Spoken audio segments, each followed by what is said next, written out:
বিশ্বকাপের ফাইনালের আগে নিউ জার্সিতে আকাশ ভেঙে বৃষ্টি। সেই বৃষ্টিতে স্পেনের ট্রেনিং সেশন আপাতত বাতিল হয়েছে, আর আর্জেন্টিনা 1 ঘন্টা অপেক্ষা করার পর এই ঝড় বৃষ্টি মাথায় নিয়েই নিউ জার্সিতে বিশ্বকাপের ফাইনালের আগে ট্রেনিং করেছে। বিশ্বকাপের ফাইনালের আগে দুর্যোগের ঘন ঘটা। আমরা এখন যেখানে আছি সেখানে বৃষ্টি আপাতত বৃষ্টি আছে, আমরা এ কারণেই ভেতরে একটা জায়গায় আশ্রয় নিতে হচ্ছে, কারণ আর্জেন্টিনার ওই ট্রেনিং সেশনের সামনে এই মুহূর্তে দাঁড়ানোর কোনো অবস্থা নাই। কিন্তু মেসিরা ওই বৃষ্টির ভেতরে ট্রেনিং করলেন। দেখেন, এইটা হচ্ছে গিয়ে মেসিদের জন্য বা দেলা ফুয়েন্তেদের জন্য, স্পেনের জন্য, আর্জেন্টিনার জন্য সুখের না হলেও নিউ ইয়র্কে যারা থাকেন তাদের জন্য এই বৃষ্টিটা হচ্ছে একটা ব্লেসিং। কেন ব্লেসিং? কারণ হচ্ছে যে আপনার নিউ ইয়র্কে বা নিউ জার্সিতে এই পুরো শহরেই হচ্ছে যে আপনার ওয়েদার কিন্তু হচ্ছে যে স্পেশালি এয়ারের অবস্থা যদি চিন্তা করেন, বাতাস কিন্তু ছিল হচ্ছে খুবই বাজে অবস্থায় ছিল সেখানে, কারণ কানাডায় ওয়াইল্ড ফায়ার হয়েছিল, সেটার জন্য পুরো আকাশ কিন্তু আসলে ধোঁয়াচ্ছন্ন ছিল। শান্তি। ক্লিক ফ্যান, প্রশান্তির হাওয়া ছড়িয়ে যাবে সবখানে।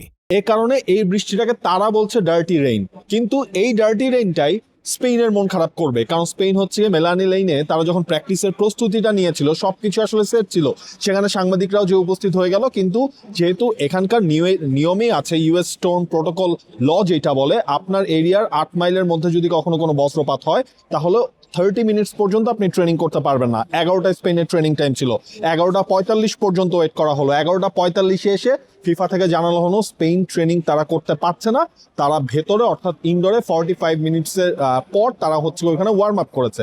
কিন্তু আর্জেন্টিনার সময় কিন্তু আমরা নিজেরা সেখানে গিয়েছিলাম, একটা যাতা অবস্থা ছিল ওই জায়গাটার মধ্যে, কোনো ধরনের কোনো সুযোগ বা উপায় কোনো কিছুই ওই প্রাথমিক স্টেজে ছিল না।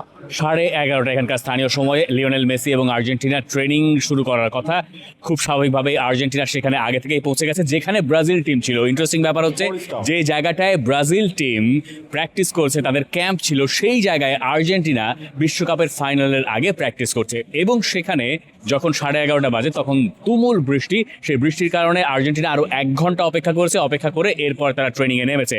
স্পেন তাদেরটা আপাতত স্থগিত রাখলেও অন্য পাশে আর্জেন্টিনা তাদের ট্রেনিং সেশন করেছে, এবং এই ট্রেনিং সেশনের প্রথম 15 মিনিট সবার জন্য উন্মুক্ত থাকে, মিডিয়ার জন্য। আপনি সেটুকু সময়ের ভেতরে দেখতে পাবেন লিওনেল স্কালোনি এর আগের দিন কমপ্লেইন করেছিলেন যে তাকে তার ট্রেনিং সেশনটা খাটো করে নিয়ে এসে প্রেস কনফারেন্সে যোগ দিতে হয়েছে, যেটা তার দলের জন্য কিছুটা সমস্যার, এবং তিনি একই সঙ্গে কিছুটা উষ্মা প্রকাশ করেছিলেন যে তার দলের টাইমিং মিলছে না বা অল্প সময় তারা পেয়েছে অ্যাটলিস্ট স্পেনের তুলনায়।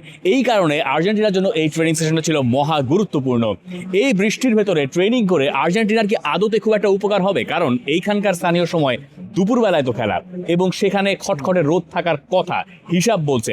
সেই রোদের ভেতরে খেলার যে একটা অভ্যাস বা অভ্যস্ততা লিওনেল মেসিদের হওয়ার কথা ছিল প্র্যাকটিস সেশনে, সেটা তো বোধহয় হলো না। সেটা দুই টিমের আসলে কারোরই সেই সুযোগটা হয়নি। বাট আর্জেন্টিনার জন্য দেখেন, স্পেনের ওই জায়গাটার মধ্যে স্পেন তো মাঠের অনুশীলনটাই আজকে করতে পারে নাই। আর্জেন্টিনার জন্য যেটা হয়েছে, ফার্স্ট 45 মিনিটস যখন হচ্ছে শিডিউল টাইমে ম্যাচ ট্রেনিংটা শুরু হচ্ছিল না, তখন হচ্ছে তারা জিম সেশনটা তারা ওখানে হচ্ছে করে ফেলেছে। এরপর ট্রেনিংয়ে আপনি খুব স্বাভাবিকভাবে আগের দিন আপনি ট্যাকটিক্স নিয়ে খুব বেশি কাজ করতে পারেন নাই, এই দিনও এই ধরনের মাঠে আপনি সেই কাজটা করতে পারবেন না। It's very natural. সেটার হিসেব করলে দুই দলের ক্ষেত্রেই অনেকটা প্রকৃতির অবিচার, যদি আমরা বলি প্রকৃতির অবিচারের শিকার হয়েছে দুই দল এই ফাইনালের আগে। আর্জেন্টিনা তাদের ট্রেনিং সেশন সারছে, এবং এখানেই তাদের যত পড়াশোনা। এরপরে অবশ্য টিম হোটেলে গিয়ে আরও বেশি বিশ্লেষণ হবে, আরও বেশি আলোচনা হবে। কিন্তু আর্জেন্টিনা যদি বিশ্বকাপটা ধরে রাখতে চায় তাহলে এই ট্রেনিং সেশনেই যা পাঠ সেটা মাঠে এক্সিকিউট করতে পারলে আর্জেন্টিনা আরও একবার বিশ্ব চ্যাম্পিয়ন, সেটা মাঠে এক্সিকিউট করতে না পারলে অন্য পাশে স্পেন দ্বিতীয়বারের মতো জিতে যাবে বিশ্বকাপ। তবে আপাতত বিশ্বকাপের গরমের চেয়ে এই নিউ জার্সিতে বিশ্বকাপের বৃষ্টিটাই অনেক বেশি, এবং বিশ্বকাপের ফাইনালের আগে বৃষ্টি এখন শিরোনামে। For more updates, subscribe to our YouTube channel and click on the bell icon.